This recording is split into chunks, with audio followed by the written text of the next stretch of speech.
Sud Radio, Berkov dans tous ses états.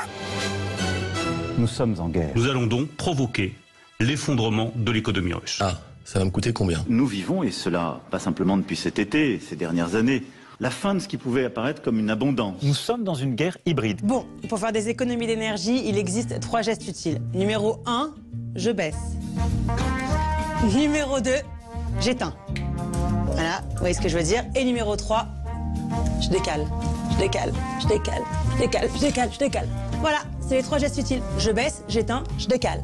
Ok ? 2015 fut une année de souffrance et de résistance. Faisons de 2016 une année de vaillance et d'espérance. Et oui, 2017 et 2018 et 2019 et 2020, 21, 22, année de souffrance, 23, année de quoi? Eh bien écoutez, on le saura ensemble, auditeurs résistants de Sud Radio. On en parle et on va commencer par le terrorisme djihadiste. Depuis les années 2000, depuis même avant, on sait les ravages que ça a fait un peu partout.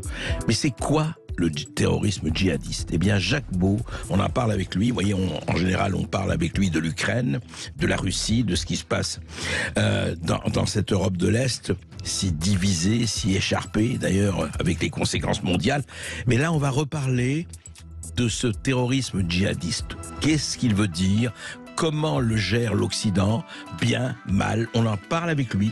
On va parler aussi de quelque chose. Où est passé le Doliprane? Qu'est-ce qui se passe avec le paracétamol et ses dérivés? Qu'est-ce qui fait qu'on ne peut plus ou pratiquement plus en trouver et que ça va être interdit sur Internet pendant un moment? Pénurie? Mais oui, puisque c'est fabriqué en Chine. Oui, mais alors, pourquoi? Qu'est-ce qui se passe? Comment on va rattraper ça? On en parle avec le président de la Fédération des pharmaciens de France. Espérons que ce n'est que temporaire. Et puis, après les perles, vous allez voir, pas piquer des hannetons, les bravos, les huées, on va avoir Marc Gauthier, qui est effectivement le juriste membre du collectif Les 300 sur la réintégration des soignants, sur les effets secondaires et sur la décision du Conseil d'État de valider le pass vaccinal. Qu'est-ce que ça veut dire? Vous voyez, on est là, on a question à tout et puis on a quelquefois, heureusement, les réponses. Sud Radio, Berkov dans tous ses états. Le fait du jour. Eh bien, on en parle parce qu'un livre vient de paraître, un livre très passionnant, très provocateur aussi, je veux dire, qui nous a interpellés. Vaincre le terrorisme djihadiste, et c'est Jacques Beau. Et Jacques Beau, vous le connaissez, évidemment, auditeur du Sud Radio. Nous le recevons et toujours avec plaisir. Et jusqu'à présent, on l'a reçu beaucoup sur l'Ukraine et ce qui se passe entre la Russie, l'Ukraine et puis le reste du monde. Mais n'oublions pas que Jacques Beau est non seulement ex-responsable du renseignement stratégique suisse, il a été pendant des années et des années ancien chef de la doctrine des opérations de la paix des Nations Unies. C'est-à-dire qu'il a été en mission en Afrique, au Soudan notamment, en Asie centrale et ailleurs. Et il a été amené à dialoguer avec des djihadistes sur le terrain. Il les a rencontrés. Donc, c'est intéressant de confronter sa vision par rapport à la gestion de l'Occident de ce terrorisme djihadiste. Bonjour Jacques Beau. Bonjour André. Alors, Jacques Beau, c'est vrai que votre livre interpelle parce que vous dites, et je l'ai lu, et c'est vraiment un livre tout à fait intéressant parce qu'il est d'abord, comme toujours chez vous, bourré d'informations, d'expériences, mais en même temps, on a l'impression que vous dites qu'au fond, ce terroriste djihadiste, effectivement, et Dieu sait si on sait que l'Occident a commis des maladresses, des erreurs, voire beaucoup plus peut-être des crimes, mais enfin, on a l'impression que le djihadisme, le terrorisme djihadiste est une réponse. Or, quand même, on peut se dire que ce n'est pas depuis le 11 septembre 2001 et avant, il y a toujours eu une volonté chez l'islamisme radical de conquête, d'occupation du terrain, voire du monde. Ce n'est pas nouveau. La charia plus importante que la République, etc., etc. Ça date de siècles et de siècles. Donc, est-ce que quelque part, mais je vous pose la question d'emblée, est-ce que quelque part, votre livre ne met avec raison l'accent sur la mauvaise gestion, et c'est le moins que l'on puisse dire, de l'Occident, mais est-ce que n'élimine pas quand même une vision mondiale, de conquête mondiale qui existe quand même de l'islamisme radical? Alors, que certains islamistes aient l'idée que l'islam a pour vocation de se répandre dans le monde, ça, c'est tout à fait possible. Bah, c'est vrai, vous le savez. C'est-à-dire, bon, il y en a certains qui le disent, c'est-à-dire, il faut toujours faire la distinction, c'est un peu, on a la même chose d'ailleurs dans nos pays aussi. Oui. C'est pas parce que quelqu'un a, c'est pas parce que, disons, Monsieur Zemmour a une position sur l'immigration que tous les Français ont cette bien cette, sûr, bien sûr. cette Non, mais position. je parle des actes, je parle des actes. Il y a une conquête, il y a eu tout ça. L'esprit de conquête, ce n'est pas d'ailleurs, c'est pas un reproche, mais l'esprit de conquête de l'islam, comme il y a eu du catholicisme, du christianisme, existe et a existé. Oui, mais il ne s'exprime pas par la même... C'est pour ça que je voulais continuer mon raisonnement. Allez-y. Il est possible que certains aient cette vision d'un islam qui soit répandu sur le monde. Ça, c'est possible. Mais je ne pense pas qu'ils aient comme idée que ça se fasse par la force. Et d'ailleurs, dans l'histoire, si on regarde bien, les guerres n'ont pas été motivées par l'islam, mais souvent par autre chose. Et l'islam, comment dire, à progresser à travers d'autres choses.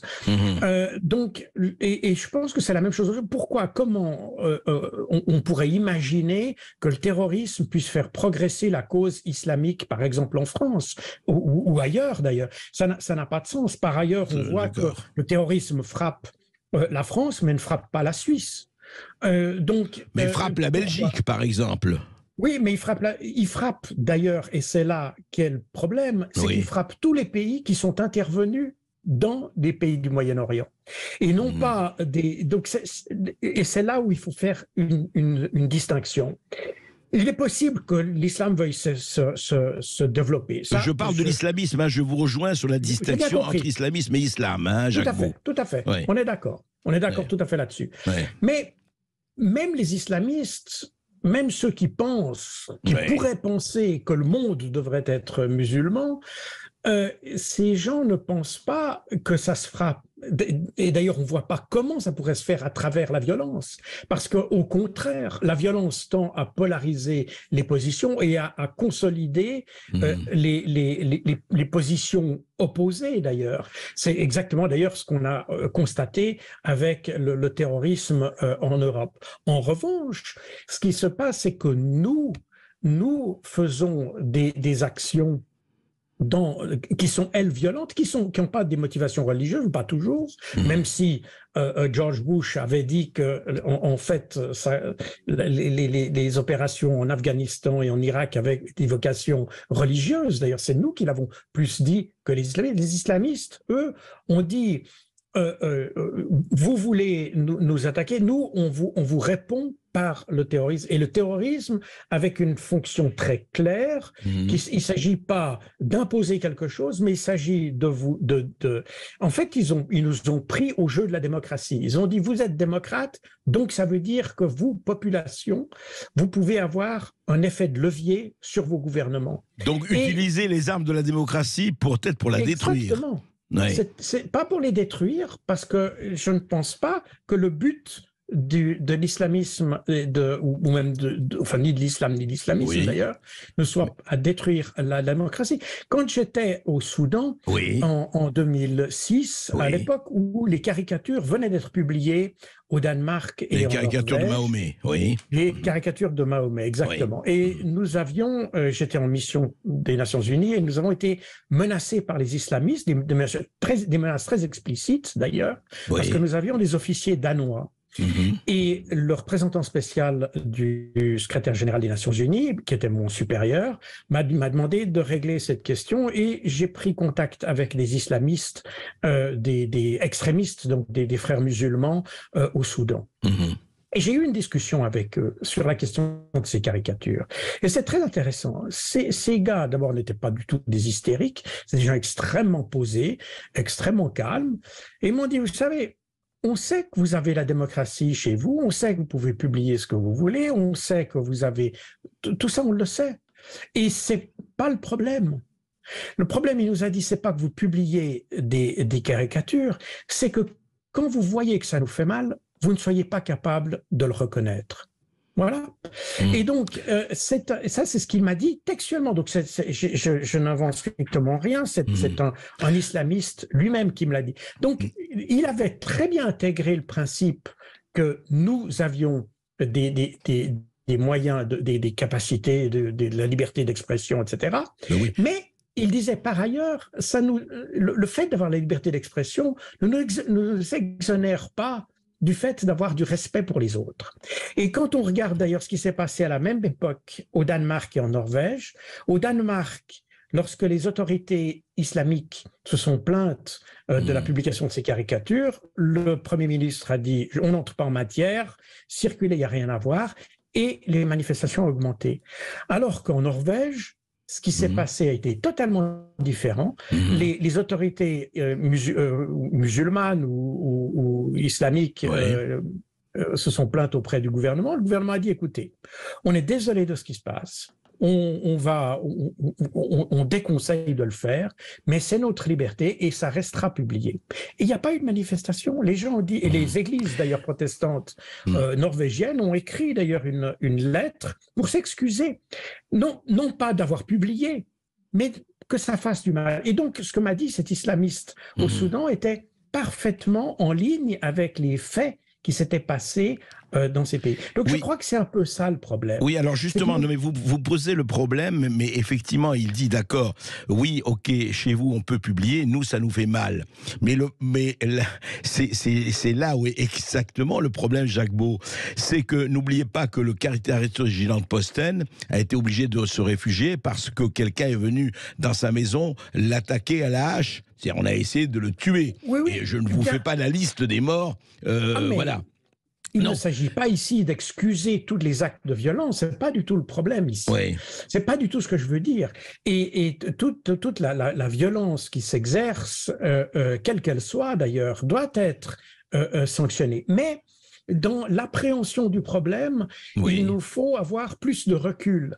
Et le fait de penser, par exemple, que les musulmans en veulent à notre démocratie et tout ça, je pense que ça n'est pas... les musulmans, non, les islamistes. Moi, je reviens à cette différenciation. Je vois ce que vous voulez dire. Non, je vais dire, Jacques Beau, juste un moment. Vous dites, vous, au fond, parce que vous dites les islamistes, même eux.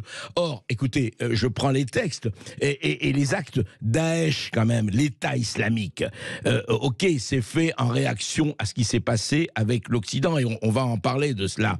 Mais il y avait, comme les talibans en Afghanistan, ils ont, et d'ailleurs, c'est leur logique, ils veulent instaurer un État islamique avec la charia, et on sait ce que ça veut dire et ce que ça donne. Alors, on peut être donc, il y a une volonté quand même d'hégémonie, en tout cas territoriale, à un moment donné. Après, ça marche ou ça ne marche pas.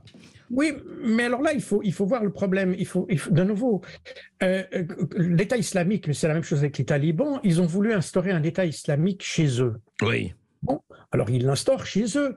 Comprenez, la problématique est celle-là. Est-ce que c'est à nous de leur dire comment ils doivent régir leur pays vous comprenez, c'est un peu ça le problème. Moi, je ne suis pas, à l'évidence, pas islamique ni islamiste d'ailleurs, et je n'ai absolument aucune affinité pour un État islamique. Mais pourquoi, à quel titre, moi, en tant qu'occidental, j'irais en Afghanistan, puis je dis, écoutez, non, ça c'est pas comme ça, vous devez diriger votre pays. Et c'est un peu là qu'est le problème. Je comprends, et je ne pense pas que l'État islamique soit une forme de gouvernement qui soit propice au développement ou souhaitable, etc. Donc, c'est pas du tout la question. Mais est-ce que c'est vraiment à nous d'aller chez eux pour leur dire comment ils doivent régler leurs affaires? Si eux ne sont pas contents avec ça, ils font leur révolution, ils se battent et puis ils font leur truc. Oui, comme en Iran ou ailleurs d'ailleurs. Voilà. Mais pourquoi est-ce à nous d'aller leur imposer notre... Et c'est ça le problème. Et je pense que ce qui nous a amené le terrorisme, c'est en fait cette propension que nous avons à aller chez eux pour leur dire comment ils doivent faire. Et je pense que c'est ça le fond du problème en réalité. Et de nouveau, il ne s'agit pas ici d'excuser, il ne s'agit pas non plus de dire qu'ils ont... J'entends. est-ce qu'ils ont raison, est-ce qu'ils ont tort? Chacun. Vous savez, même la démocratie, quand je suis suisse, quand je vois la démocratie en France, je me dis, mais est-ce que les Français peuvent vraiment prétendre à la démocratie? Mais enfin, entre, je dirais, l'État islamique et l'État français, il y a quand même quelques nuances. On est bien d'accord. Oui, comparaison, on n'a évidemment pas raison, mais non, c'est tout à fait évident. Mais ce que je veux dire par là, c'est que nous ne pouvons pas avoir des politiques qui sont uniquement dictées par nos perceptions. Ce que vous dites dans votre livre, d'ailleurs, Jacques Beau, non mais ça c'est pour rejoindre là-dessus, c'est vrai que par exemple, il faut rappeler que les Américains, pour lutter contre les Soviétiques en Afghanistan, ont pratiquement, enfin vous le dites et vous le rappelez, d'autres l'ont dit, mais vous le dites, ont créé presque Al-Qaïda, enfin Oussama Ben Laden, par exemple. Tout à fait, exactement, parce que ça leur était utile à ce moment-là, et puis ils ont stimulé l'islamisme parce que c'était une force qui leur permettait, comme d'ailleurs, mais vous savez, on rejoint d'ailleurs la problématique du traitement du terrorisme, rejoint un petit peu la problématique du traitement du conflit en Ukraine, parce qu'en Ukraine, les forces que l'on aide en Ukraine sont pas nécessairement des forces totalement démocratiques non plus. Donc, on voit d'ailleurs que les armes qu'on fournit en Ukraine, eh bien, on les retrouve chez nous, ou bien on les retrouve dans des pays opposés à l'Occident. Oui. Donc, on voit bien que c'est l'approche du problème qui doit être revue. Et la question, elle n'est pas ici de juger même les islamistes à la limite. Moi, si les islamistes font un État islamique en Irak, ben ma foi, c'est leur problème. Et puis, s'ils sont pas contents, ils se révolteront, comme nous on a fait d'ailleurs. La Révolution française, c'était ça. Il y a eu des révolutions dans toute l'Europe. On a été assez grands pour le faire. Ils sont eux aussi assez grands pour le faire, et ils sont assez grands aussi pour voir ce qui est bon pour eux ou pas. Pourquoi c'est toujours les Occidentaux qui doivent déterminer ce qui est bon pour les autres? C'est un peu ça le fond du problème. Et quand on va dans ces pays, on traite mal le problème parce qu'on le traite uniquement par la force, alors que on voit bien que la question de l'islamisme ou de l'islam sont des problèmes sociétaux, c'est des problèmes de société, ce ne sont pas des problèmes militaires. Et c'est d'ailleurs exactement pour cette raison que vous avez aujourd'hui, la France est en difficulté dans le Sahel, où les gouvernements demandent à la France de se retirer, parce que tout simplement, la manière dont on lutte contre l'islamisme n'apporte rien. En fait, elle complique davantage les choses, parce qu'on militarise des conflits qui pourraient sans doute être mieux résolus de manière plus sociétale et avec une plus grande implication de la société civile, une lutte contre la corruption, une lutte en faveur de la démocratisation. Jacques Beau, je vous entends et Dieu sait s'il y a des choses à dire sur l'Occident. Mais je voudrais me poser un très précis. Vous dites donc, oui, il y a d'autres manières de faire, d'ailleurs vous l'expliquez. Après, comment vaincre, vous ne donnez pas des recettes, d'ailleurs qui peut donner des recettes sur comment vaincre le terrorisme djihadiste, mais vous expliquez qu'il faut le prendre autrement. Et d'ailleurs je renvoie à votre livre qu'il faut lire de ce point de vue-là. Mais prenons un exemple très précis. Nigeria, Boko Haram. Boko Haram, mais il y a des exemples comme ça beaucoup, enlève des jeunes filles, les convertis de force, les met en esclavage, etc. C'est un exemple parmi des milliers. Il y a quand même une espèce d'appel offensif. Et comment ce rapport de force, alors il ne s'agit pas, effectivement, vous pouvez dire, oui mais écoutez, c'est au Nigeria, que le Nigeria se débrouille, après tout c'est leur problème. Nous sommes d'accord. Donc est-ce que vous êtes à ce moment-là pour dire, écoutez, l'Occident n'a pas à se mêler de ça, on fait comme la Chine, comme ils ont fait avec les talibans, on commerce si on a commercé, et point barre? Est-ce que c'est ça l'idée? Oui, mais l'alternative n'est pas d'aller faire du commerce avec Boko Haram. Le problème ici, c'est d'aider le Nigeria à résoudre. Vous savez, Boko Haram, le problème que vous évoquez de ces raids qui visent à prendre des jeunes filles ou des jeunes gens d'ailleurs, oui, on a ça dans toute la région du Sahel. Tout à fait. Et depuis très longtemps d'ailleurs, même avant l'islam.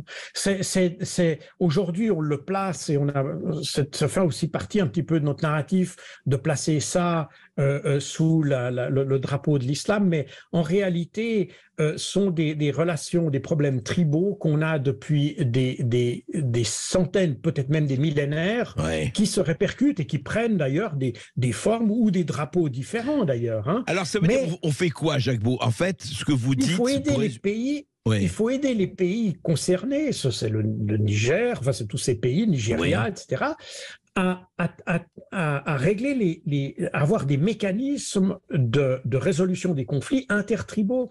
Vous savez, on a exactement la même chose au Soudan, vous avez exactement les mêmes phénomènes. Vous avez l'armée de libération du Seigneur, la Lord's Resistance Army, qui était absolument l'équivalent de Boko Haram, mais en chrétien. Exactement la même chose. Et ils faisaient la même chose, ils enlevaient des jeunes filles, enfin ils le font toujours d'ailleurs, mais on n'a jamais, on a voulu le combattre comme si on a voulu combattre des guérillas. Or, ce ne sont pas des guérillas.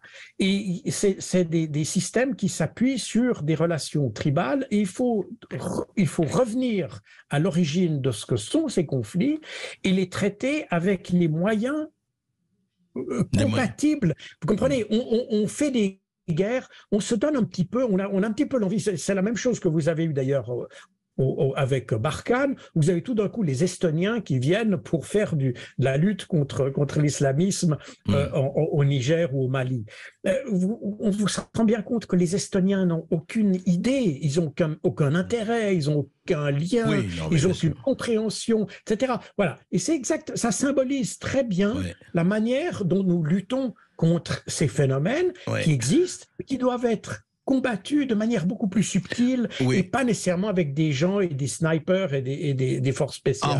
En fait, vous pensez que l'esprit de conquête disons, de ce qu'on appelle l'islamisme radical, il est non seulement pas combattu, mais aidé par la manière dont l'Occident répond.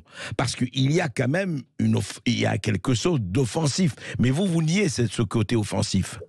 C'est-à-dire que je ne nie pas qu'il y ait des musulmans, je dis il y a des musulmans, mais aussi des islamistes qui ont une vision d'un islam qui se répand et qui ont cette dimension missionnaire. Je ne le nie pas, mais je ne pense pas que ces gens aient en tête l'idée de détruire nos sociétés pour y parvenir.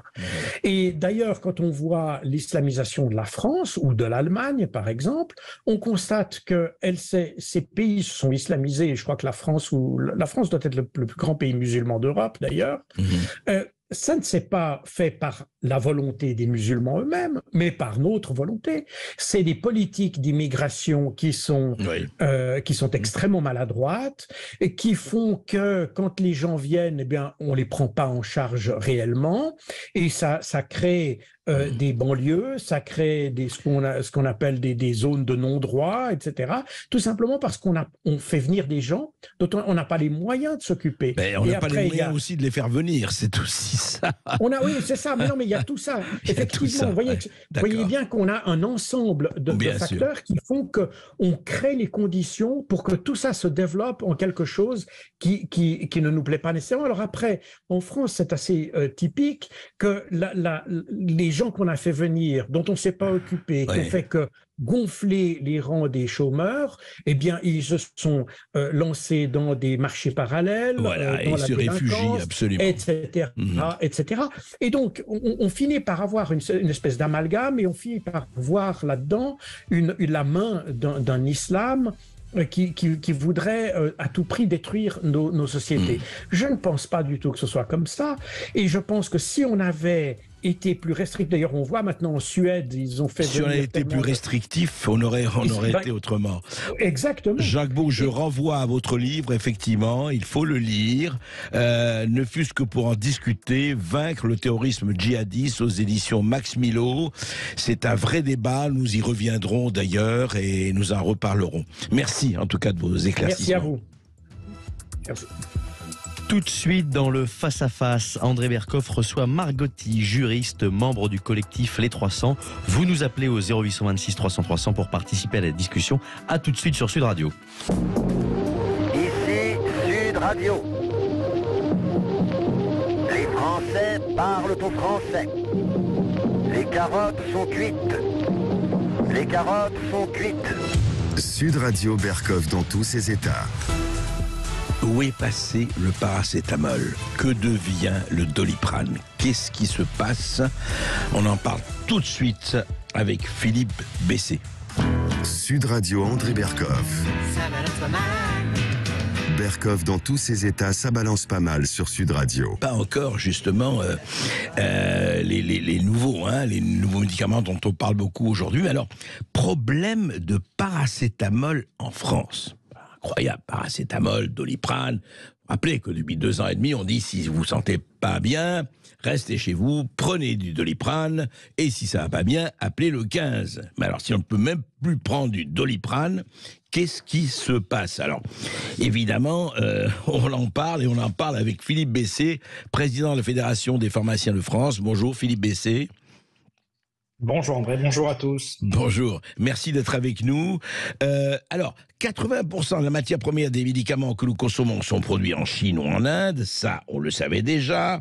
Et le dernier site industriel, alors juste sur ça pour vous faire réagir, on évoque une relocalisation. On parle beaucoup de relocalisation en ce moment pour beaucoup de choses, mais le principe actif ça prend du temps.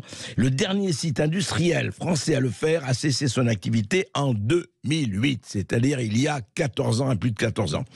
Alors, Philippe Bessé, qu'est-ce qui se passe exactement? Est-ce que c'est fausse alerte ou est-ce qu'on gonfle un peu la chose ou pas? Non, on ne gonfle pas du tout la chose. Il y a un problème de long terme qui est que on essaye de faire des économies sur tout et notamment sur le médicament. Et il y a des plans de médicaments massifs tous les ans depuis 2005. Donc les médicaments de première intention comme le Doliprane par exemple, mais comme l'amoxicilline, l'antibiotique qui est également en pénurie aujourd'hui, sont à des prix qui sont très très bas. Et les industriels, qu'est-ce qu'ils ont fait? Eh bien, pour arriver quand même malgré tout à fournir, ils ont délocalisé la production dans des pays à bas coût de production, donc en Inde, en Chine. Et c'est ce qui nous arrive aujourd'hui. Donc voilà, donc ça c'est pas nouveau. C'est le résultat de 25 ans, ça. Oui, ce qui est nouveau, oui. Ça c'est le résultat de 25 ans. Oui. Et qu'est-ce qui est nouveau aujourd'hui? Ce qui est nouveau aujourd'hui, c'est qu'il y a une épidémie extraordinaire. Donc ça veut dire qu'il y a une consommation extraordinaire liée à une triple épidémie, grippe, Covid, bronchiolite, qui fait que les besoins ont été multipliés par 1,5 à 2 dans toute l'Europe. D'accord. Et donc, comme on n'a pas des usines pour fabriquer dans notre pays, en fait, on a perdu cette agilité, on a perdu la possibilité de réagir vite. Et donc, quand il n'y en a plus, il n'y en a plus. Il n'y en a plus, c'est tout. Et on ne peut pas faire ça en 3 jours, en 1 semaine ou en 6 mois. Il faut 2 ans pour remettre en marche effectivement une usine à médicaments, enfin une usine de production. Mais dites-moi, alors c'est le pharmacien que vous êtes, et ça, vous êtes un des acteurs, un des piliers, les pharmaciens du système de santé. On a tous affaire à vous, toujours, et c'est très bien. Mais comment ça se fait? Enfin, on peut se poser la question. Donc, on a mis dans les variables du marché comme variable d'ajustement la santé. Pensez quand même naïvement, sûrement naïvement, que la santé échappait au marché, que la santé quand même, chacun avait droit à la santé, c'est un des droits de l'homme, de la femme. Et puis là, on s'aperçoit que effectivement, les lois du marché ont fait que, les médicaments, c'est trop cher pour les fabriquer en Europe, donc on les fabrique en Asie, en Chine ou en Inde. Donc, on paye le prix de cela aujourd'hui. Exactement, on paye le prix de ça. Alors ensuite, les choix, nous les avons assumés collectivement. C'est la représentation nationale, c'est le Parlement qui vote chaque année les lois et qui chaque année génère ce choix-là de société qui est que nous mettons en dépendance vis-à-vis de pays où les lois sociales ne sont pas les nôtres, où les salaires ne sont pas les nôtres, et donc où il est possible de produire à bas coût des médicaments. Quand on y réfléchit, c'est pas très noble tout ça. C'est le moins que l'on puisse dire, et je vous remercie de le dire, Philippe Bessé, c'est ça, c'est pas très noble. Parce que je veux bien qu'on ait de la concurrence sur les meubles, sur ceci, sur un certain nombre d'objets, on comprend. Enfin, là, c'est la santé, c'est pas tout à fait le même domaine, quoi. Voilà, et effectivement, on a tous, je dirais pas participé, mais on a tous accepté cela. Et alors, dites-moi, c'est une situation qui peut se prolonger ou pas, très sincèrement, très franchement? Alors, il y a deux choses. Conjoncturellement, la seule solution que nous ayons pour nous en sortir, c'est de casser l'épidémie, c'est-à-dire de ne pas tomber malade, c'est-à-dire de nouveau les gestes barrières. Alors, on ne va pas vous reconfiner, sinon je pense que c'est la révolution. Oui. Mais sans utiliser cet extrême, il faut appliquer des gestes barrières de bon sens, d'hygiène. Le masque dans les transports publics, le masque quand on est malade pour ne pas contaminer la population, sa famille, sa propre famille. Donc ça, c'est important. Parce que ne pas tomber malade, ça veut dire on n'a pas besoin de médicaments et c'est le top. Voilà. Oui, donc ça c'est la seule, c'est quasiment la seule méthode. La deuxième, c'est ne pas faire de stock chez soi, inutile, pour réserver le médicament aux malades, justement. C'est l'effet sucre dont on parle. Donc ça, nous, pharmaciens, on est très sensibilisés à ça. Les autorités de santé nous ont donné des quotas très stricts pour restreindre on va dire le stockage de ces produits, parce que tout le monde c'est naturel aussi, on comprend, hein. Oui, toutes les familles françaises vont dans les pharmacies faire des stocks. Voilà. Voilà. Donc, mais vous savez, ça c'est la deuxième méthode. Moi, j'ai été très frappé quand même. Je voudrais avoir j'étais en vacances et j'étais en vacances au Mexique. J'étais dans une ville du Mexique. Je vous raconte ça, c'est une expérience personnelle. Il y a encore 4 jours, et dans une ville du Mexique, Tulum pour ne pas la nommer. Vous savez, les pharmacies là-bas donc affichent les médicaments sur des panneaux, devant la pharmacie, un peu partout. Et très intéressant. Je vais avoir vos sentiments. Alors, je regarde et je tombe en arrêt devant une grande pancarte où c'est écrit hydroxychloroquine, amoxicilline, je parle pas de Doliprane, etc., enfin de paracétamol évidemment, hydroxychloroquine, azithromax, etc. Alors j'entre dans la pharmacie quand même, parce que moi, français, je dis tiens, qu'est-ce qu'ils ont tout ça en vente, et j'entre dans la pharmacie, je demande au pharmacien, dites-moi, je voudrais avoir ivermectine, est-ce que j'ai besoin d'une ordonnance du médecin? Oh, pas du tout, pas du tout. Alors est-ce que le Mexique est un pays spécialement sous-développé? Je constate ça. Quelle est votre réaction? Alors effectivement, quand vous vous baladez partout dans le monde, vous allez avoir des notions très différentes de l'exercice de la pharmacie. Ça, c'est très très clair. Et le Mexique, j'ai fait le même exercice que vous. Imaginez-vous, je suis allé dans le même endroit. Et donc on est allé peut-être dans la même pharmacie et on a vu ces choses très très étonnantes. Moi, je donne pas de leçons au reste du monde. Nous pensons que l'accès aux médicaments mérite d'être sécurisé et qu'il mérite d'être large mais sécurisé. Nous, actuellement, pharmaciens, on alerte les pouvoirs publics sur le fait que quand il y a pénurie de médecins, qu'on ne peut pas aller chez le médecin, c'est embêtant de restreindre trop fortement l'accès aux médicaments. Oui, je crois aussi. Si vous avez une migraine, voilà, si vous avez une migraine, moi en fait je l'ai le médicament, mais j'ai pas le droit de vous le donner. Donc mais c'est grave, c'est grave, Philippe Bessé, quand même. Parce que vous savez que le médicament, vous êtes très bien placé, c'est pas un médicament nocif, c'est pas un poison. Et que si j'ai mal à la tête, ce serait pas mal que vous me donniez, quoi. Tous les médicaments sont des poisons. Et moi, mon rôle, c'est d'être gardien des poisons. C'est mon rôle dans la vie. Je suis gardien des poisons. Donc, ces gardiens des poisons, je dois vous faire comprendre ce qu'on appelle le rapport bénéfice-risque. Le médicament, il apporte un bénéfice et il crée un risque. Toujours. Tous les médicaments. Le paracétamol, c'est un médicament parmi les plus toxiques quand il est utilisé à grosse dose. On peut mourir tous les médicaments, bien sûr. Non, mais le paracétamol spécifiquement, plus qu'un antibiotique, par exemple. Le paracétamol, si un enfant, si un bébé prend 1000 mg de paracétamol au lieu de 100 mg, il peut mourir. Ça, on le sait. On le sait, les gens qui prennent ça. Non, on le sait. On le sait pas parce que justement il y a eu des morts. Tout le monde le sait pas. Là aussi, le niveau d'éducation de la population est très divers. Il y a des gens très éduqués. Vous évidemment, avec toutes les chroniques que vous faites, vous savez tout sur tout. Mais il y a beaucoup de gens qui sont moins informés. Non, mais vous avez raison de dire le gardien des poisons, mais il faut aussi reconnaître quand même que quelque part, et c'est pas quelque part, il y a quand même à faire la part des choses, et peut-être qu'on l'a pas toujours. Je ne parle pas de vous, je parle d'un certain nombre de gens qui nous gouvernent et qui nous ont gouvernés. Moi, c'est pas politique, ce que je dis. Il devrait faire un peu plus la part des choses. En tout cas, on peut l'espérer vraiment. Mais je suis d'accord. Là, en l'occurrence, il y a ce dont vous parlez, c'est l'accès aux médicaments. Et il y a un moyen terme entre le Mexique et la France, qui est le pays le plus sécurisé probablement au monde.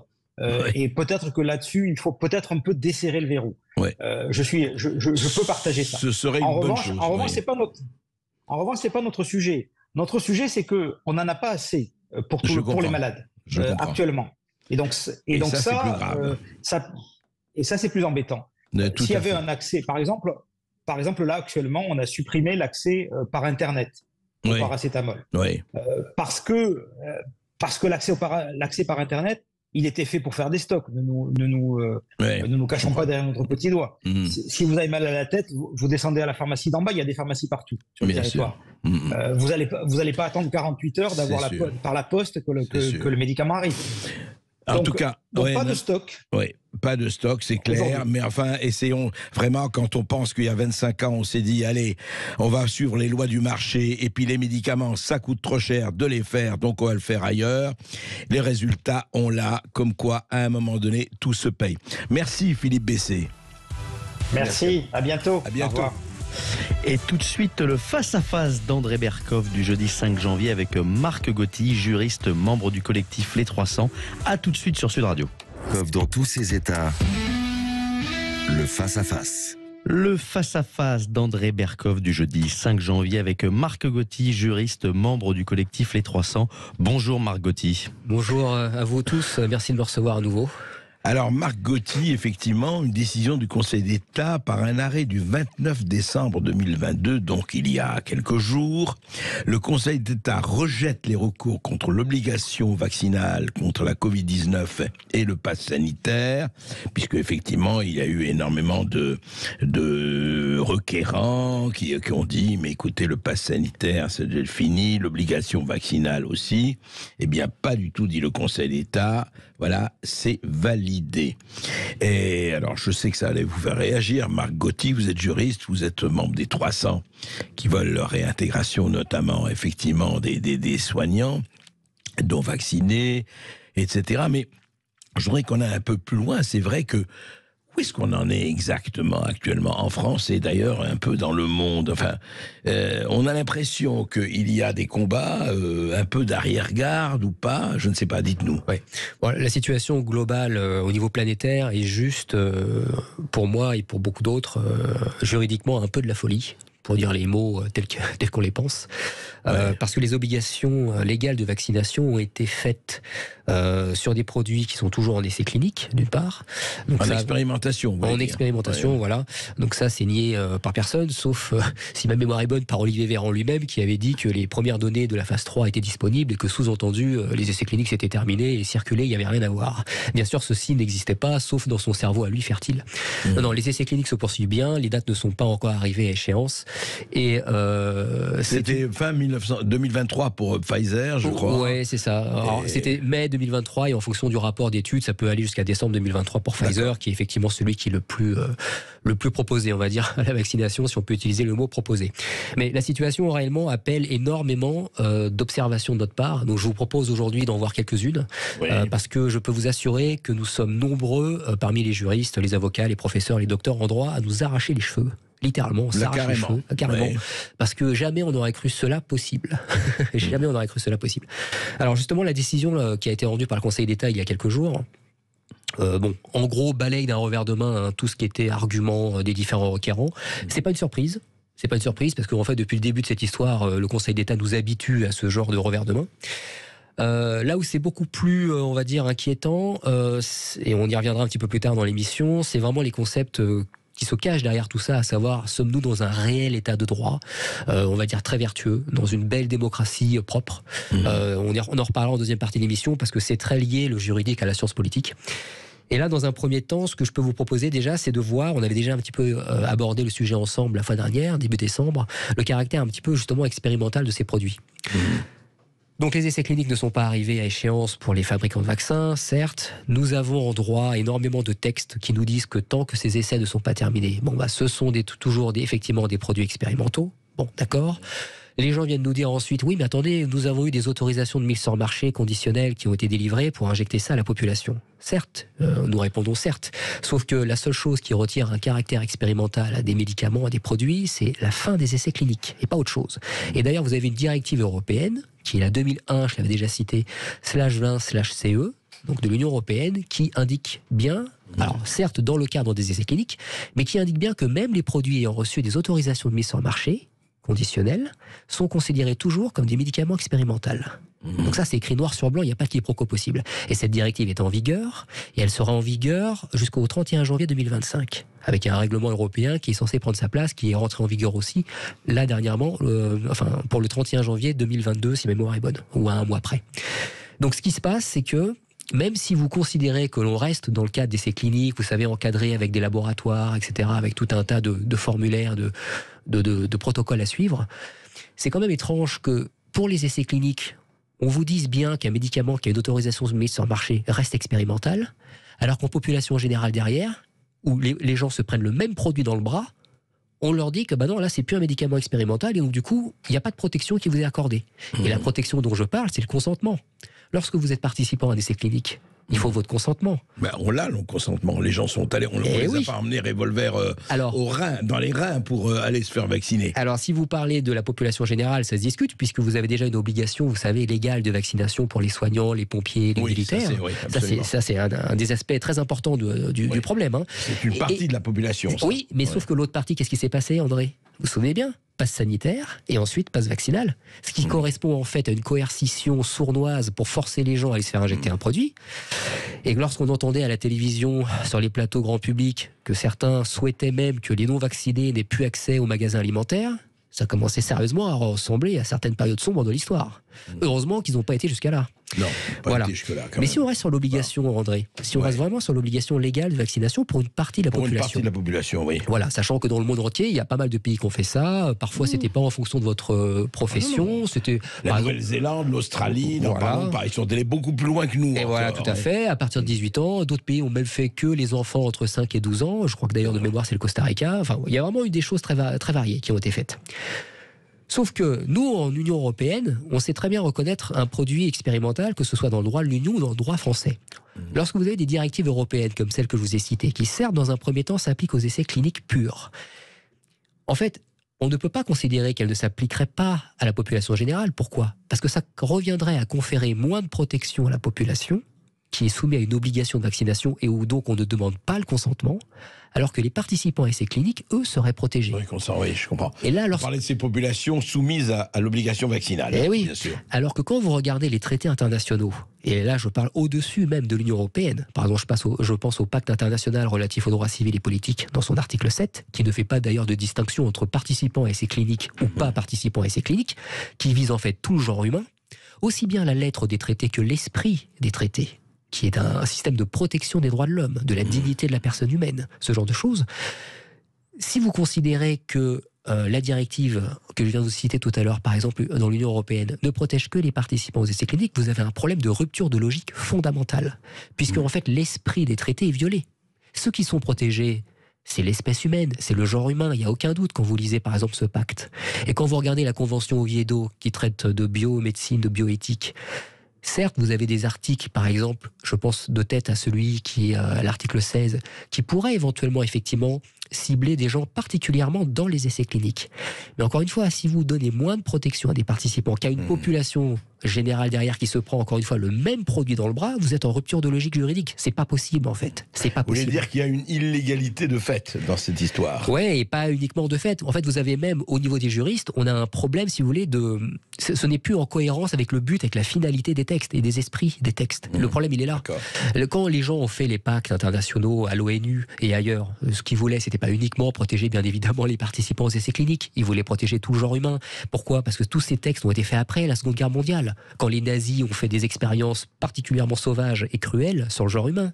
Et c'est pour ça qu'après, et c'est pour ça qu'après vous avez le code de Nuremberg et ce genre de choses qui sont venues. Alors, comparaison n'est pas raison. Il ne faut pas dire que nous sommes dans le même régime, parce que ce serait vraiment plus qu'excessif, ce serait faux. Mais le problème, il est posé. Je voudrais maintenant qu'on prenne, après cette courte pause, qu'on prenne un peu ce qui se passe dans le monde aujourd'hui et les comparaisons. Et vous continuez de nous appeler au 0826 300 300 pour participer à la discussion entre André Berkoff et Marc Gotti, juriste, membre du collectif Les 300. A tout de suite sur Sud Radio. Ici Sud Radio. Les Français parlent au français. Les carottes sont cuites. Les carottes sont cuites. Sud Radio Berkoff dans tous ses états. Et nous sommes toujours avec Marc Gotti, juriste et membre du collectif des 300. Alors, on a parlé assez longuement et assez précisément et très précisément de ce qui se passe sur les traitements ou les vaccins, effectivement, expérimentaux, pas expérimentaux, légaux. Quelle légalité par rapport aux populations concernées, c'est très important. Et alors là, vous venez de parler, là, hors antenne, Marc Gotti, de Vavrica. Alors, de quoi s'agit-il exactement, qu'on soit très précis pour nos auditeurs? En fait, il s'agit d'une jurisprudence européenne de la Cour européenne des droits de l'homme sur l'obligation vaccinale qui donne les critères aux États démocratiques. Donc la France est un État démocratique, si je ne me trompe pas, pour que ces États en fait puissent valider une obligation légale de vaccination sur leur population. Alors, convention qui date de quand? Alors en fait c'est un arrêt donc de la Cour qui date d'avril 2021, donc c'est tout récent. Hein. D'accord. Voilà, c'est vraiment tout récent. Voilà, c'est ça. Et en fait c'est Vavrica et autres contre République tchèque. Et donc la Cour européenne des droits de l'homme a donné les critères que la France est obligée de suivre. Hein. La France est obligée de suivre les jurisprudences de la Cour parce qu'elle fait partie du Conseil de l'Europe qui a signé la Convention européenne de sauvegarde des droits de l'homme. Donc voilà. Et d'ailleurs je suis étonné parce que dans l'arrêt qui a été rendu du Conseil d'État, bon je n'ai pas vu l'argumentaire qui a été repris par la Cour. Donc restons sur Vavrica. Restons sur Vavrica. Alors. Je vous donne simplement quelques exemples pour vous expliquer que même si les produits de vaccination Covid-19 n'étaient plus expérimentaux. Oui, alors que dit cette convention, là, justement? Alors, bon, déjà, même s'ils n'étaient pas expérimentaux à l'heure actuelle, la convention, enfin la jurisprudence de Vavrica dit que vous devez respecter plusieurs critères pour rendre une vaccination obligatoire sur votre population dans un État démocratique. Par exemple. Quelle que soit la population. Voilà, à partir du moment où vous faites effectivement partie d'un État démocratique, ce qui sont effectivement pour les signataires de la. Alors, les critères, voilà. justement. Donc, par exemple, il vous faut un consensus général sur l'efficacité des vaccins. Or là, on a un petit problème de consensus général sur l'efficacité des vaccins, surtout en fonction des tranches d'âge. Alors, je ne parlerai pas du rapport bénéfice-risque qui n'a pas du tout de comparaison entre les jeunes gens et les gens particulièrement âgés. Donc là, c'est clair. Mais vous savez, c'est un petit peu le problème des 3 ou 4 mois de protection lorsque vous êtes vacciné. C'est le problème que même lorsque vous êtes on avait dit 90% au départ, voilà, puis, etc. Voilà. 80, puis 20, puis... c'est ça, et puis même quand vous êtes vacciné, parfois 3 fois ou 4 fois, vous contractez quand même le Covid, hein, donc ça vous arrive. C'est le fait que même pour les formes graves, bon, entre guillemets, on voit que les études peut-être comporteraient certains biais qui permettraient pas vraiment d'estimer qu'il y a un vrai rapport bénéfice-risque par rapport à ça, mais bon, à la rigueur, passons. Vous avez une sanction qui est d'une extrême sévérité, qui n'a pas de limite dans le temps, donc ça, c'est tous les gens qui ont été effectivement suspendus de manière manifestement disproportionnée, donc ce sont les soignants, les pompiers, les militaires, on leur a suspendu le contrat, donc pas de licenciement, donc ils sont en fait prisonniers dans une sorte d'entre-deux. Pas d'indemnité, rien. Privation totale du salaire, pas de droit au chômage, pas de droit indemnité à arrêt maladie, pas de droit au RSA, enfin bref, c'est un assassinat social. On appelle ça un assassinat social. Donc les gens, ils sont toujours dans cette situation pour un certain nombre d'entre eux, hein, je le rappelle. L'objection de conscience n'est pas reconnue, alors que dans l'arrêt Vavrica, justement, il fallait absolument que ceci soit là, et les contre-indications n'étaient pas appréciées au cas par cas. Alors là-dessus, il y a une petite évolution dernièrement, en tout début d'année 2022, mais quand vraiment on prend tous les critères, ils ne sont pas remplis. Et surtout, les cas graves. Les cas graves de réaction au vaccin. Dans la Rêve Africa, vous aviez une certaine proportion de cas graves par rapport à des vaccinations pour les enfants qui comportaient toutes les maladies que l'on sait pour lesquelles on se vaccine lorsqu'on est jeune et qui avaient un certain recul et où on savait que les maladies déjà pouvaient être vraiment très graves pour les enfants et même lorsque vous êtes adulte et on connaissait le recul sur les effets secondaires. Mais le problème c'est que là on a des dizaines voire des centaines de fois des effets secondaires plus fréquents que dans l'affaire de Vavrika. Et l'OMS, vous vous souvenez, je vous en avais parlé aussi le mois dernier, l'OMS. L'Organisation mondiale de la santé. Voilà, en décembre, le 1er décembre 2022, donc il y a à peu près un mois, disait qu'il recensait 4 743 187 effets secondaires. Donc, en réalité, c'est le sommet de l'iceberg, puisque tout le monde sait, alors que les agences de santé des différents pays occidentaux n'ont pas du tout mis l'accent là-dessus, voire même ne l'ont pas dit du tout, mais tout le monde sait que ces cas-là, ne représente qu'au maximum 10% des cas réels, André. On n'est pas sûr, ça. Quand même, si, on a quand même des études internationales qui... 10%, ça me paraît... Non. Vous voulez dire qu'il y aurait quoi, 40 millions de... Vous multipliez par 10, et attendez, oui. Le mieux, c'est qu'ils disent... Ça, c'est Big Pharma dit, bon, on sait que ça représente à peu près 10% des cas réels. Mais ça, c'est Big Pharma. Vous avez d'autres laboratoires et d'autres systèmes d'analyse qui disent, non, c'est moins que ça. C'est 5%. Et il y en a même qui descendent jusqu'à 1% et moins que ça. Alors vous savez, je vous l'avais dit d'ailleurs le mois dernier, prenons une moyenne pour faire plaisir à tout le monde, on va dire 7,5% des cas réels, à peu près. Et donc il faut que vous multipliez tous les cas de pharmacovigilance que vous voyez à l'OMS, sur le drap vigilance en Europe, sur la base verse aux États-Unis par 13,33. Vous multipliez tous les cas de pharmacovigilance des effets secondaires par 13,33 et vous avez les cas réels. Donc qu'est-ce que ça nous donne pour l'OMS au 1er décembre 2022 ? Ça nous donnerait 63 226 682 effets secondaires, dont un quart, parce que c'est à peu près la moyenne qu'on observe, un quart sont graves. Donc environ 16 millions, un petit peu moins de 16 millions d'effets secondaires graves, soit plus que la population de la Suisse et de la Bulgarie réunis. Au niveau des effets secondaires graves. Un effet secondaire grave, c'est quoi ? C'est une hospitalisation directement après la vaccination, c'est un décès, ou c'est des handicaps qui va parfois obérer toute votre vie. Est-ce qu'on se demande si un jour on saura exactement les faits et les chiffres ? C'est pas possible. Pour le moment, on les a pas et on ne sait pas. Non, mais même dans le cas réel, c'est pas possible. Il faudra faire une autopsie de chaque personne qui décède ou savoir avec certitude quelles sont toutes les causes dans les 10 ans qui viennent. Bien sûr, des injections. Savoir si c'est Covid ou pas, ou avec le Covid, etc. Et bien sûr, en fait, c'est noyé. D'accord. Juste Margotti, pour revenir aujourd'hui, à l'heure où nous parlons, c'est en janvier 2023, il y a eu quand même des réactions très diverses des pays en ce moment. Enfin, la France est restée sur une position assez ferme, en tout cas, en disant voilà, pas question de réintégrer les soignants suspendus, pas question justement le Conseil d'État, obligation vaccinale, ça continue, le pass sanitaire, ça continue, etc. Et d'ailleurs, on nous annonce d'autres vagues. Enfin, on parle beaucoup de ce qui se passe en Chine et ailleurs, mais n'épiloguons pas sur des données qu'on ne contrôle pas exactement. Est-ce qu'aujourd'hui, il y a des prises de conscience diverses, mais véritables et réelles ? Oui, bien sûr, il y a des prises de conscience, mais en fait, bon, je vais y aller franchement, hein, on n'est pas là pour parler langue de bois.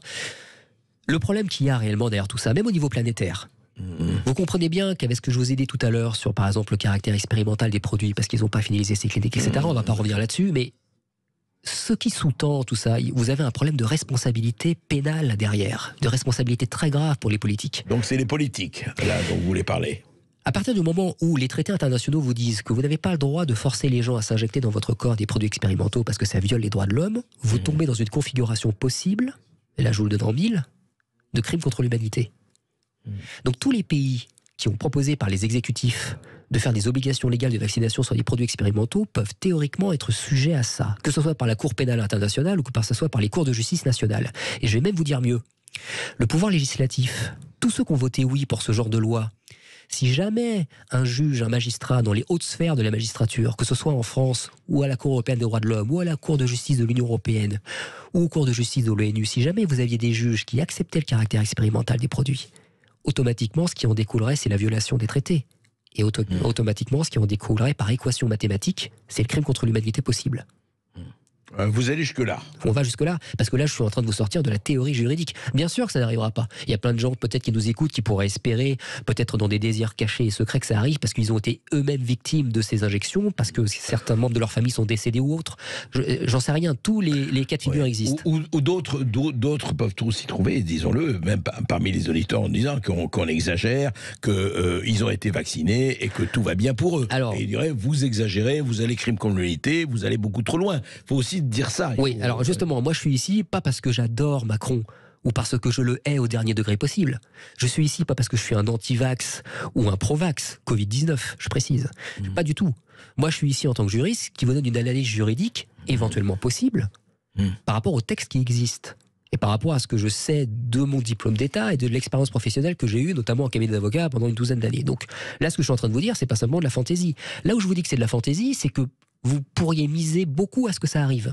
Mais attendez, soyons sérieux. Vous imaginez les dirigeants exécutifs de tous les pays menottés, aller devant la Cour pénale internationale et puis faire de la tôle. Au tribunal du Rambert. Oui. Voilà, non mais c'est très facile d'aller juger Saddam Hussein, Slobodan Milosevic. Mais quand il s'agit des plus grandes puissances occidentales de la planète, vous faites comment? Bah vous faites pas. Vous faites pas parce que c'est pas possible. Et en plus, si on parle là-dessus, vous savez très bien, comme moi, avec toutes les affaires qui sortent en ce moment, que la corruption vraiment gangrène toutes les institutions, qu'elles soient au niveau politique pur ou judiciaire. Donc c'est pas le genre de choses sur lesquelles il faut miser. Vous voyez ? Alors, il faut miser sur quoi, justement? Alors, Marc Gauthier, soyons clairs, on va aux auditeurs, mais justement, on va leur demander, il faut miser sur quoi? Parce que, évidemment, l'idée, et ça ne se fera pas, et je ne sais pas s'il faut le souhaiter, par une espèce de tribunal international. En revanche, il y a des responsabilités à définir, à montrer, etc. On va en parler tout de suite avec les auditeurs de Sud Radio. Lucien. Oui, chers auditeurs, c'est votre moment, 13h40 sur Sud Radio. Vous continuez de nous appeler au 0826 300 300 et on accueille tout de suite Émilien de Arras. Bonjour Émilien. Bonjour Émilien. Oui, bonjour André. Tout d'abord, je tiens à adresser mes meilleurs vœux à vous-même et puis à tous les auditeurs de Sud Radio. Merci à vous Encore aussi. Encore une fois, Émilien. merci pour ce que vous faites, André. Vous êtes un bonheur à entendre et puis une bulle d'oxygène dans toute cette morosité. Merci Émilien. Alors votre réaction à ce que nous narre effectivement Marc Gauthier. Alors justement, j'ai été concerné par ce qui s'est passé un peu plus proche que pas mal de monde. Je suis sapeur-pompier professionnel. Oui. J'ai été soumis à l'obligation vaccinale avec la loi du 15 septembre. Oui. 2021. Moi, je ne voulais pas me faire vacciner pour plusieurs raisons, notamment celle du fait qu'on était encore sur un produit avec une AMM conditionnelle. J'ai écrit à mon employeur par accusé de réception en demandant à ce que soit archivé dans mon dossier RH ma position. Donc j'ai expliqué que je me faisais vacciner sous la contrainte et que je donnais pas mon accord. Ouais. Et malheureusement pour moi, 4 jours après la première dose, j'ai fini à l'hosto et j'ai fait une péricardite sèche. Ouais. C'est une inflammation de la membrane cardiaque. Après votre première injection. Ouais, donc 4 jours après la première dose du vaccin Moderna. Ouais. Suite à ça, j'avais pas de passe sanitaire forcément, donc les examens médicaux c'était une galère sans nom pour les passer.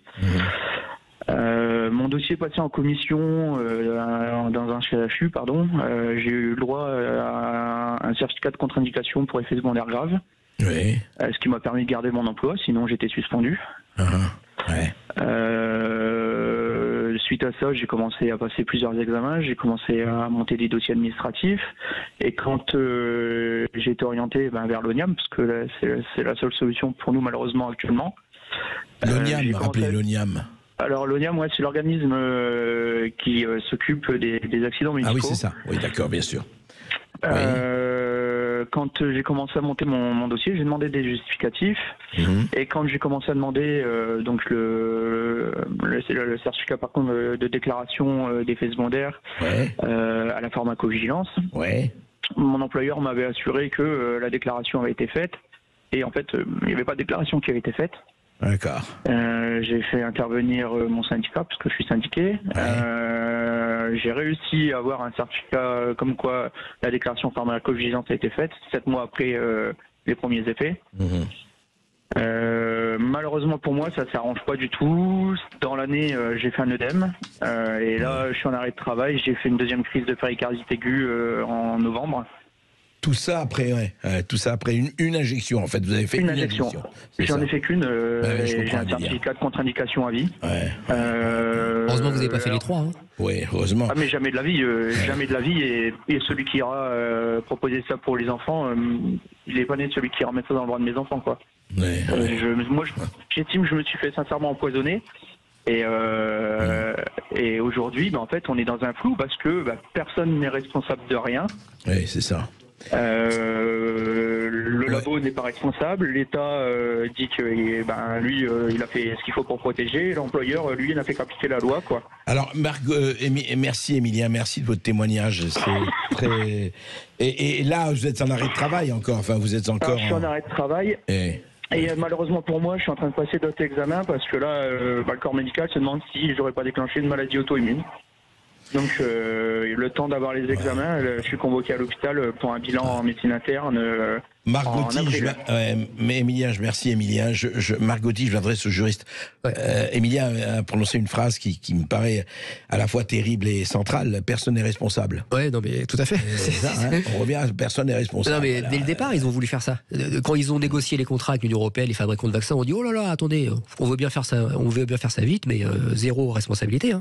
Il y a d'ailleurs ces contrats-là qui avaient été analysés par des cabinets de conseil et de juristes belges de mémoire, ainsi que doublés par des cabinets français. Bon, ils avaient dit que les contrats tenaient pas la route.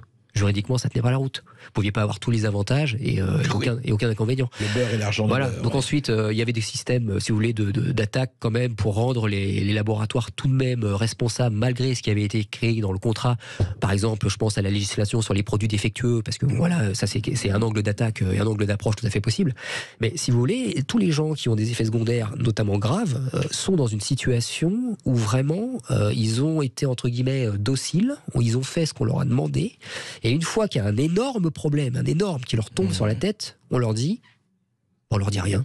On leur dit justement, on leur dit rien. Circuler, on ne sait pas. Aller voir l'ONIAM, qui probablement en plus aura des sources d'indemnisation limitées par plafond, parce que si les demandes sont trop importantes, le fonds ne couvrira pas toutes les demandes qui seront présentées. Donc en fait, c'est comme pour tout. Tout à l'heure, vous me posiez la question qu'est-ce qu'il faut faire, mais en règle générale, de toute façon, dès que vous voyez quelque chose qui n'est pas légitime, qui n'est pas normal, voilà, qui n'est pas légitime, qui n'est pas normal, qui fait appel à des valeurs au vous qui sont violées, vous dites non, tout simplement. Dites non. Émilien. Oui, on remercie Émilien et après la pub, on accueillera Valérie de Savigny-sur-Orge et vous continuez de nous appeler au 0826 300 300. A tout de suite sur Sud Radio. Ici Sud Radio. Les Français parlent au français. Je n'aime pas la blanquette de veau. Je n'aime pas la blanquette de veau. Sud Radio Berkov dans tous ses états. Et nous, on aime les auditeurs de Sud Radio, Lucien Gasparat, qui sont avec nous. 13h49 sur Sud Radio, c'est votre moment. Vous avez la parole sur Sud Radio. Et on accueille tout de suite Véronique de Savigny-sur-Orge. Bonjour Véronique. Bonjour Véronique. Alors, c'est Valérie.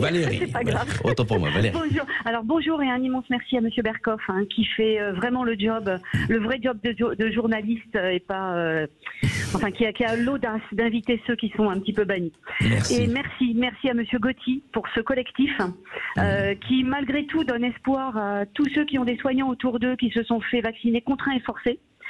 Qui ont eu des effets secondaires, parce qu'autour de moi c'est le cas en fait. Ma fille est orthophoniste, ma nièce est secrétaire hospitalière. Enfin, on a beaucoup de soignants autour de nous. Ouais. L'une est suspendue, l'autre s'est faite vacciner contrainte et forcée.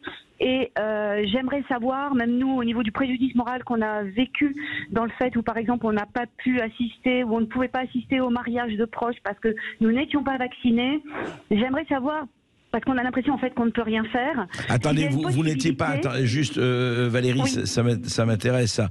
Vous n'étiez pas, vous n'avez pas pu assister parce que les proches n'ont pas voulu que vous assistiez. Non, parce qu'on ne pouvait pas aller au restaurant. Donc en fait, on attendait, non mais c'est un truc de dingue, c'est qu'en fait on était ravis d'avoir attrapé le Covid pour pouvoir avoir un pass, pour pouvoir aller au mariage notamment de ma belle-fille. Vous voyez à quelle absurdité nous en étions rendus. Donc j'aimerais savoir, j'aimerais savoir si aujourd'hui, parce que quand j'entends Monsieur Gotti dire que si les juges rentraient également dans le combat, on s'en sortirait peut-être, eh bien que faut-il faire? Est-ce qu'il y a un moyen de faire une association, puisqu'au bout d'un moment le nombre fera la force? Certes. Donc, qu'est-ce qu'on peut faire? Moi, je me sens démunie. J'aimerais savoir, est-ce qu'on peut porter plainte? Est-ce qu'il n'est pas trop tard? Et auprès de qui devons-nous porter plainte? Est-ce qu'il peut y avoir association? Oui, Margotti. Oui, bonjour Valérie, merci. Voilà, bonjour Valérie, merci de votre soutien. Ça fait chaud au cœur. Effectivement, on a besoin de toutes les bonnes volontés pour se battre contre des choses qui ne devraient pas exister. Quand vous avez été victime de discrimination parce que vous étiez effectivement non vacciné, on va encore dire que j'en rajoute une couche, mais normalement, justement, les crimes de discrimination, notamment d'apartheid, pas racial, mais l'apartheid vraiment dans la définition propre du mot, bah oui, c'est ce qu'on a vécu. C'est ce qu'on a vécu avec tous les pays qui ont mis des passes sanitaires et qui vous interdisaient de faire ceci. Alors de faire qu'est-ce qu'on peut faire, Marc? Alors, déjà, c'est effectivement, comme dit Valérie, c'est continuer à se battre. En fait, l'expression, je pense, qui est assez correcte, c'est faire feu de tout bois. Alors, bien sûr, il faut l'énergie, il faut le temps, mais il ne faut pas baisser les bras. Nous, c'est ce qu'on a fait au collectif. On a défendu énormément de soignants, parfois sans compter nos heures, et puis surtout aussi de façon gratuite, ça nous est arrivé, et beaucoup pour certains d'entre nous. Et les juges, les magistrats ont commencé à donner quelques petits signes où ils acceptaient de laisser passer un petit peu de flux. Par exemple, vous avez les CPH qui, eux, par exemple, dans les premiers, en première instance, ont reconnu effectivement que les produits étaient expérimentaux, c'est ce que je vous disais tout à l'heure. Vous avez des tribunaux administratifs qui ont reconnu que les suspensions n'étaient pas légales parce que sur des problèmes de forme, donc ils ont en fait accepté d'arrêter la suspension et même de réintégrer la personne, même si le côté réintégration était beaucoup plus difficile à obtenir parce qu'en droit administratif vous avez des spécificités qui fait que c'est un peu plus complexe. Je rentre pas dans le détail pour pas complexifier, mais les juges lâchent un petit peu. Après, comme je vous disais tout à l'heure, personne ne veut vraiment aborder le vrai point crucial de la chose, à savoir ça ne respecte pas les critères pour rendre une vaccination obligatoire. Vavrica n'est pas respecté. Ça ne respecte pas le fait que les produits qui sont expérimentaux ne peuvent pas faire l'objet d'obligations, ça n'est pas observé, et c'est balayé d'un revers de main parce qu'on se retranche toujours derrière la question des AMM. Mais encore une fois, les AMM, c'est un problème en fait qui est l'autorisation mise sur le marché. Mais voilà. Est-ce que ça sert, que justement ce que disait Valérie et puis d'autres, de se mettre à l'association, oui, de s'adresser, justement, vous parlez de la loi des politiques aux députés, aux maires de sa ville, aux députés, sa circonscription, etc., de faire pression. Oui, tout à fait, mais il faut faire feu de tout bois, encore une fois. Nous, c'est ce qu'on a fait au collectif, on leur envoyait plein de mails, on leur a donné les éléments juridiques pour qu'ils puissent avoir des arguments dans les chambres afin qu'ils puissent les exposer. Mais vous savez, quand la majorité absolue était du côté, entre guillemets, du président avec son parti, il n'y a rien qui passait. Et d'ailleurs, ça fait partie des choses que l'on peut observer dans des dictionnaires de sciences politiques. Il n'y a pas besoin d'avoir fait Bac+4 et d'avoir un diplôme en droit. Vous regardiez un dictionnaire de sciences politiques et vous regardiez la définition du régime autoritaire, voire dans les pires des cas totalitaire. Et malheureusement, de façon technique, de façon scientifique, nous avions tous les critères qui étaient remplis. On s'arrachait les cheveux. C'est pour ça que je vous disais tout à l'heure en début d'émission qu'on s'arrachait les cheveux. Alors après, les dérives autoritaires ou totalitaires dans un régime démocratique, si elles ne durent pas dans le temps, à la rigueur, on peut souffler en se disant ouf, ça va, heureusement. Mais il ne faut pas que ça dure. Mais il faut pas que ça dure. Parce qu'au bout d'un moment, on s'y habitue et c'est comme ça qu'on se fait avoir. Vous voyez ? C'est sûr. Peut-être un dernier auditeur. Oui, et merci beaucoup Valérie. On a le temps d'accueillir Vicky de Grasse. Bonjour Vicky. Oui, bonjour Vicky. Oui, bonjour Monsieur Berkoff et merci infiniment pour votre travail. Pour l'année 2023, je souhaite la réintégration de tous les soignants. Il n'y a pas un jour où je ne pense pas à ces personnes vraiment très courageuses. Je vous appelais pour une question très précise concernant l'international. Oui. Je suis très étonnée que les États-Unis n'aient toujours pas ouvert leurs portes aux non-vaccinés. Ils font partie notamment des pays tels que l'Arabie Saoudite, le Pakistan, l'Indonésie. Et c'est le pays pourtant de la liberté. Le Canada a ouvert ses portes. Les États-Unis continuent de s'entêter. Enfin, Joseph Robinette Biden s'entête plutôt. Oui. Parce que les démocrates sont bien là pour se battre, et notamment DeSantis.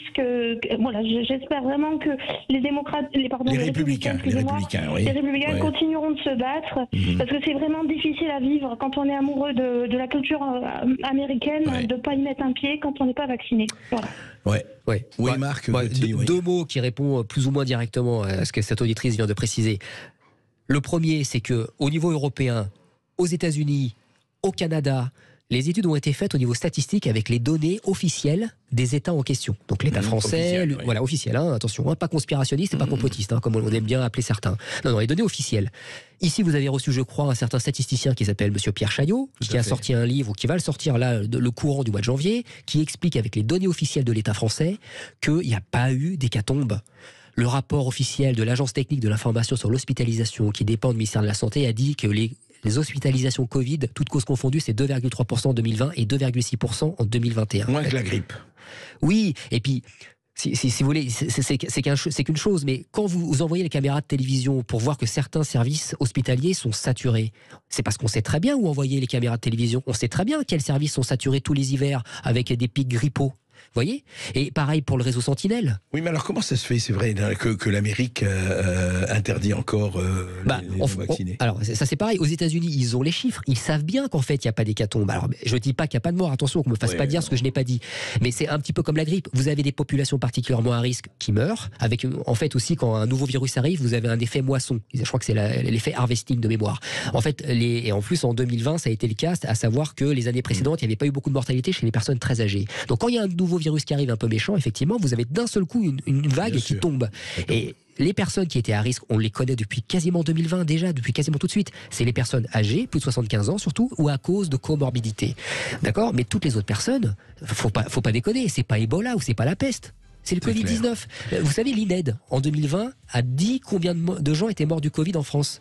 C'était pas du tout. Enfin, fallait relativiser le chiffre de 120 000 ou 130 000 que vous voyez à BFM ou à CNews. C'était en fait 68 000. Parce qu'ils ont décompté les gens qui seraient morts de toute façon. Je sais. Covid ou pas Covid effectivement. Voilà. Merci Marc Gauthier. Merci à vous. On aimerait vraiment vous accueillir. Vous êtes très nombreux à nous appeler. On aimerait vraiment vous accueillir tous et toutes. Mais on va continuer à parler de cela et vraiment à avoir question à tout, comme vous le savez. C'était le face-à-face d'André Berkoff du jeudi 5 janvier avec Marc Gauthier, juriste, membre du collectif Les 300. Merci beaucoup, chers auditeurs. Tout de suite, l'émission de Brigitte Lahaie. À tout de suite sur Sud Radio.